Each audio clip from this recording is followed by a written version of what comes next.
नमस्ते, यहाँहरूलाई मेरो नेपाली किचनमा स्वागत छ। आज म यहाँहरूमाझ पोटेटो चिज बल्सको रेसिपी लिएर आएकी छु। बनाउन पनि सजिलो र खाँदा पनि एकदमै मिठो यो चिज बल्सको रेसिपी हामीले सजिलैसँग घरैमा बनाउन सक्छौं। आउनुहोस् बनाउनतिर लागौं है त। अब सबैभन्दा सुरुमा मैले यहाँ उसिनेको आलुलाई लिएकी छु। अब यसलाई हामीले एकदम मसिनो हुने गरी म्यास गर्नुपर्छ। र आलु चाहिँ हामीले उसिन्दाखेरि एकदम राम्रोसँग पाक्ने गरी उसिन्नु पर्ने हुन्छ।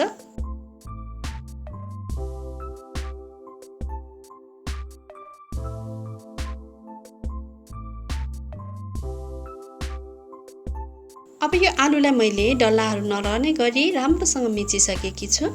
अब यसमा म स्वादअनुसार नुनलाई राख्दै छु। अब 2 चम्चा मैदालाई पनि मैले यहाँ राखेकी छु। अब 1 चिया चम्चा चाट मसलालाई पनि यहाँ राखेकी छु। र मसिनो गरी काटेको हरियो धनिया पत्तालाई पनि मैले यहाँ राखेकी छु। अब यो सबैलाई हामीले राम्रोसँग मिक्स गर्नुपर्छ।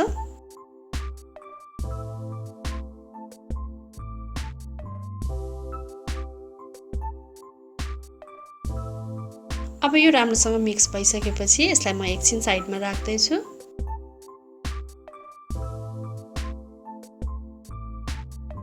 अब यहाँ चाहिँ मैले मिक्सीमा ब्रेडको सेतो भागलाई राखेर पिसेर यसको ब्रेड क्रम्स बनाएकी छु। अब यहाँ चाहिँ मैले मोजरेला चीजलाई यसरी क्यूब आकारमा काटेर लिएकी छु। अब चाहिँ एउटा कचौरामा मैले 3 चम्चा जति मैदालाई राखेर यसमा थोरै मात्रामा नुनलाई पनि राखेकी छु।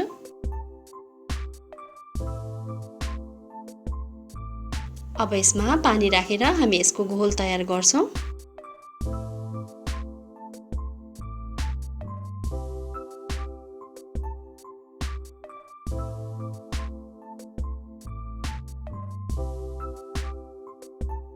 अब यो मैदाको घोल चाहिँ मैले यतिको बनाएकी छु। यसलाई हामीले धेरै बाक्लो अथवा धेरै पातलो चाहिँ बनाउन हुँदैन। के गरी यो पातलो भएको जस्तो लाग्यो भने हजुरहरूले यसमा अलिकति मैदा थपेर ठिक्कको बनाउन सक्नुहुनेछ। अब यति सामान रेडी भइसकेपछि चाहिँ हामी चिज बल बनाउनतिर लाग्छौं। अब यो आलुको मिक्सरलाई म सानो चम्चाको 1 चम्चा जति यसरी हातमा लिँदै छु।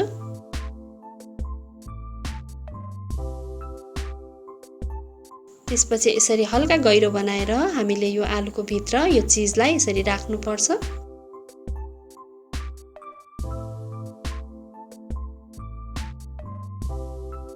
अब चीजलाई भित्र राखिसकेपछि हामीले यसलाई यसरी गोलो बनाउँदै लानुपर्छ।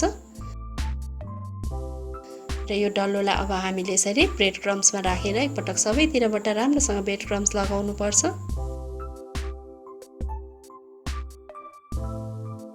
त्यसपछि अघि बनाएको मैदाको घोलमा हामीले यो डल्लोलाई यसरी चोप्नु पर्छ। र अब यसलाई मैदाको घोलबाट निकालेर फेरि म ब्रेड क्रम्समा यसरी राख्दै छु।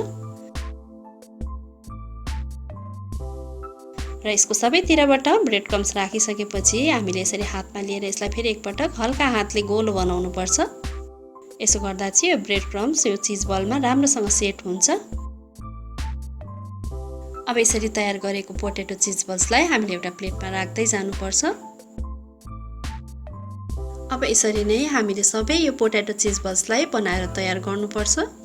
अब यसरी बनाइसकेपछि यसलाई हामीले 10 मिनेट जति फ्रिजमा राख्यौं भने चाहिँ अझै राम्रोसँग सेट हुन्छ। र अब चाहिँ हामीले मिडियम हिटमा तेललाई तताउनु पर्छ।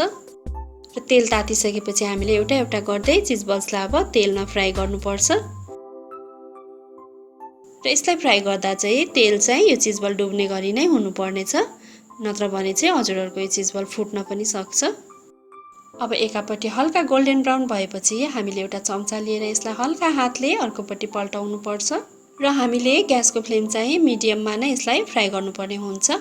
हाई हिटमा गर्यो भने चाहिँ यो एकैछिनमा कालो भएर डढ्न पनि सक्छ।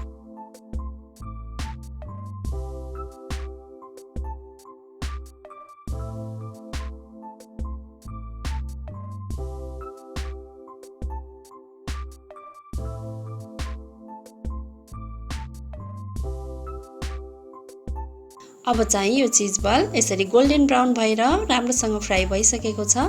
अब यसलाई हामीले तेलबाट बाहिर निकाल्नु पर्छ।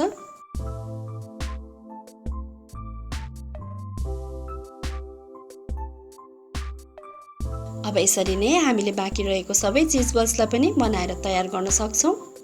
अब चाहिँ यो पोट्याटो चिज बल्स बाहिरबाट क्रन्ची र भित्रबाट एकदमै चिजी, यो चिज बल एकदमै मिठो बनेको छ। र यसरी तयार भएको यो चिज बल्सलाई हामीले मन परेको सस अथवा अचारसँग सर्भ गर्न सक्छौँ। र हजुरहरूले पनि यसरी नै चिज बल्सलाई अवश्य पनि घरमा एकपटक ट्राई गर्नुहोला। आशा छ यहाँहरूलाई मन पर्नेछ।